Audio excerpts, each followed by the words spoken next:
তো আমরা যে হোটেলটায় উঠেছি বন্ধুরা, রুমটা দেখো একবার, খুব বাজেট রুম নয় আমাদের, অনলি ফর ওই 700 বাজেটের ভিতরেই 700 টাকা রুম।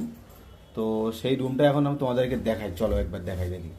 এই হচ্ছে ঢুকেই এখানে একটা বোর্ড পাবে, বোর্ডে কিন্তু বিভিন্ন রকম সুইচ আছে, এতগুলো কাজে লাগে না, সব মারা আছে, কিন্তু কি চলছে জানি না, সব মারা।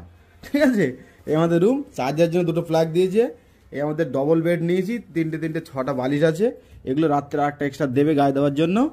আর এই রুমের চাহিদাটা এরকম, দুখানা ফ্যান আছে, গিজার নেই, আর এসি আছে, কিন্তু এটা কিন্তু ভালো এসি আছে। আর এধারে আমাদের একটা টেবিল আছে, স্টে আছে, ছোট একটা এখানে এই আয়না আছে, আয়নার সামনে আর কি জামা প্যান্ট রাখার জন্য। আর আমাদের বাথরুমে একজন গেছে, বাথরুমটা দেখাতে পারছি না, বাথরুমের ভিতরে একজন আছে। আর এই লাইট সিস্টেম মোটামুটি ভালোই আছে, একদম ফ্যান্সি আছে মোটামুটি, কম বাজারের ভিতরে তোমার কিন্তু এটা দেখতে হবে। হ্যাঁ, ঠিক আছে। আর আমাদের এই জল চলে এসছে।